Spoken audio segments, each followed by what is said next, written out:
पहला, घोर अपराध करने वाले के प्रति भी दया की भावना, शांति पहला लक्षण है। भाव में भी पहले शांत भाव है। हमारे ऊपर श्री हरिजू की कृपा है, इसकी पहचान ये 8 लक्षण। पहला, शांति, घोर अपराधी के प्रति हरि का लक्षण। घोर अपराधी शब्द तो जाने दो, जरा सा प्रतिकूल हो जाए तो लाख समझाओ पर भ्रकुटी तरी रहती है।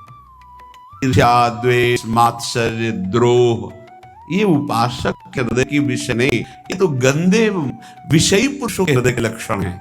जहां ईर्ष्या है, मात्सर्य है, द्वेष है, द्रोह है, ये कुमति के लक्षण है, ये सुमति के लक्षण नहीं, ये हरि कृपा पात्र के लक्षण नहीं।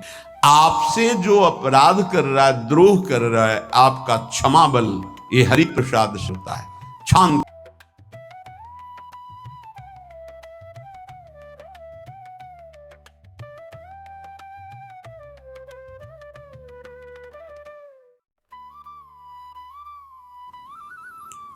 दूसरा, अनुसूया, वो किसी भी के प्रति कभी भी कोई दोष दर्शन ही नहीं करेगा। दोष कथन, दोष श्रवण की तो बात जाने दो। अनुसूया, दूसरों के गुणों में दोष ढूंढना ये नहीं होता। हरि कृपा पात्र में नहीं होता। ये सब भजन के नाश करने वाले, जैसे पहला अपराधी पर क्रोध कर देना, तो माया ने भेजी लिखा कि तुम्हारे साथ व्यवहार ऐसा करे कि तुम क्रोध करो, क्रोध करोगे तुम्हारी ऊर्जा की नष्ट हो जाएगी, अध्यात्म में जो चलने की थी। और कहीं तुमने संकल्प कर लिया तो भजन शक्ति नष्ट हो जाएगी। तो अगर भजन बल है तो गया, जरूर उसको दंड मिलेगा, पक्का मिलेगा, 100% मिलेगा, लेकिन आप खाली हो गए। ना भजन करने की वृत्ति रहेगी और ना भजन रहेगा, दोनों बात। अनुसूया, किसी के सद्गुणों में दोष देखना, गुणों में दोष ढूंढना, ये हरि कृपा पात्र में नहीं होता। ये बहुत मंगलमय बातें हैं जिससे हमारा भजन मार्ग पुष्ट होता है। तीसरा, वो बाहर से और भीतर से पवित्र रहता है, हरि कृपा पात्र। शौचाचार का ज्ञान होना चाहिए, वस्त्र आपके पवित्र होने चाहिए, ये बाहरी जल रज आदि के द्वारा बाहरी पवित्रता। और निष्कपटता, निश्चलता, सत्य भाव, ये अंदर की पवित्रता है। अगर कपट है, छल है, असत्य है तो हृदय मलिन रहता है। भीतर और बाहर से पवित्र रहना, इसमें खास बात क्या है? भीतर और बाहर से पवित्र रहने में, भीतर और बाहर से सदैव पवित्र कौन रह सकता है?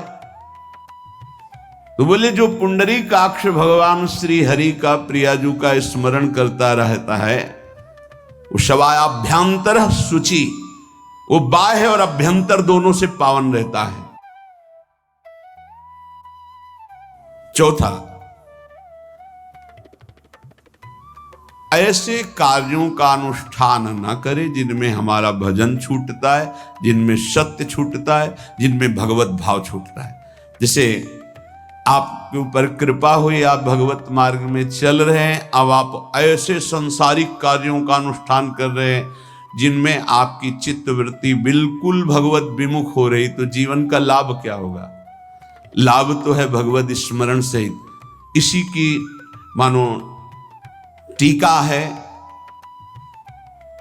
छठदम शील विरत बहु कर्मा, निरत निरंतर सज्जन धर्मा।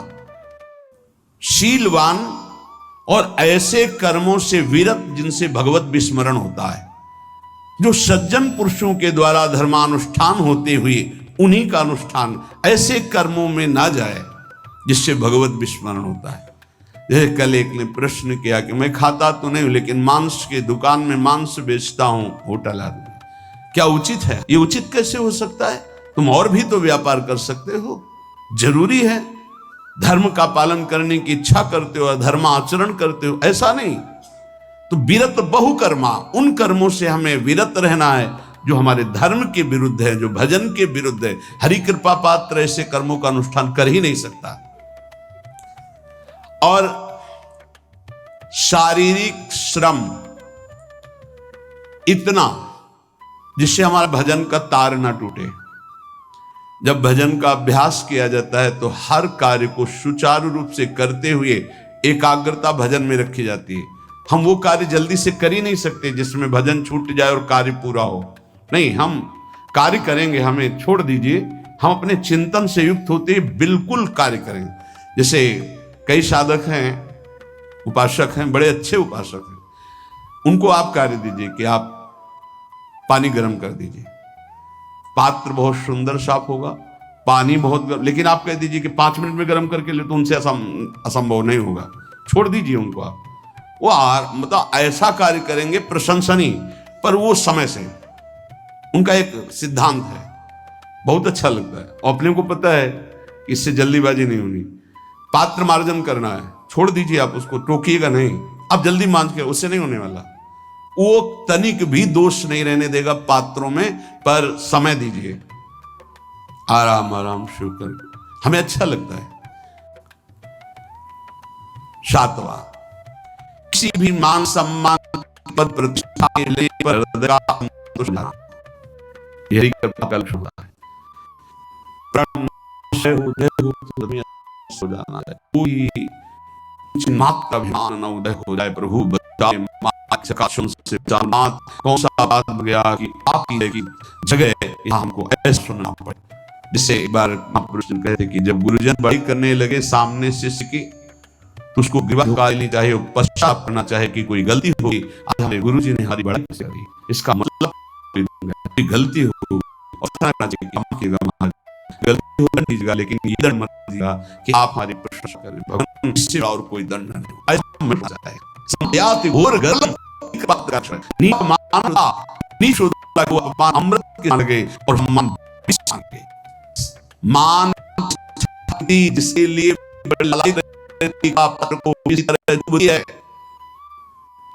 और 8वां, किसी प्राण समुदाय से संबंध न रखते हुए सब पर दया की भावना, सब पर कृपा की भावना, सब पर ये सूत्र बहुत व्यवहार में प्रयोग करने योग्य है। सबसे करुणा मैत्री, पर किसी से ममता नहीं। करुणा गरीब है,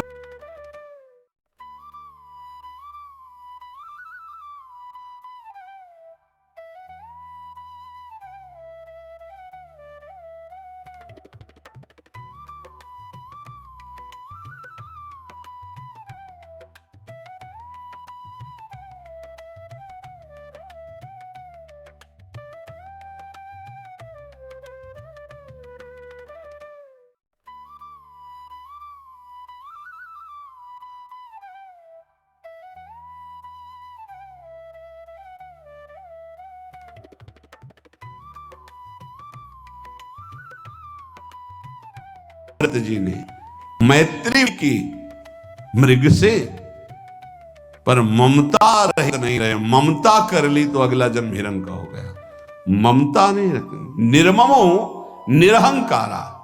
करुणा मैत्री तो करनी है, जैसे इसमें आदेश है, गीता में जी आदेश है, अद्वेष्टा सर्वभूतान मैत्र करुण वच, पर निर्ममो निरहंकारा, ये साधक की चतुरता है।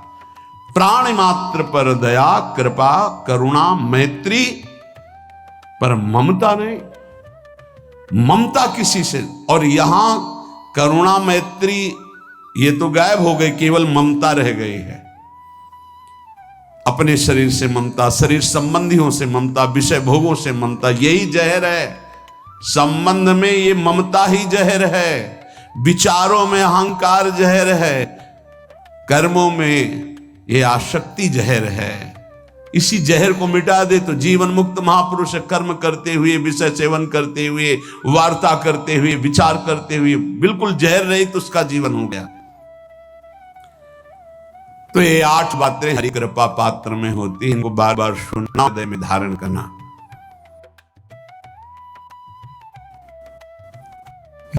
हरि कृपा पात्र होता है, ये बातें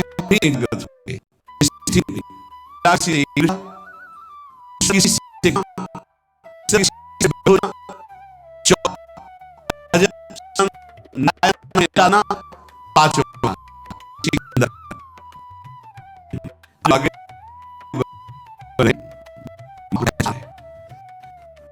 महापुरुष का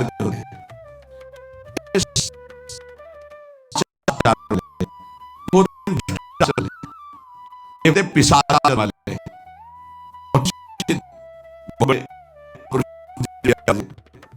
वही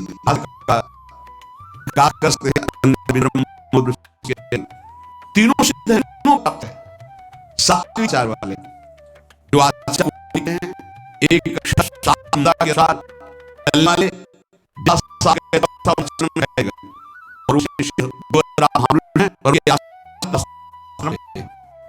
दूसरे भ्रष्टाचार, ऐसों को पहचानना बड़ा कठिन होगा। विषमलिन, आचरण मलिन, जैसे आप भगवान दास नाम के किसी जो रहते थे, जो है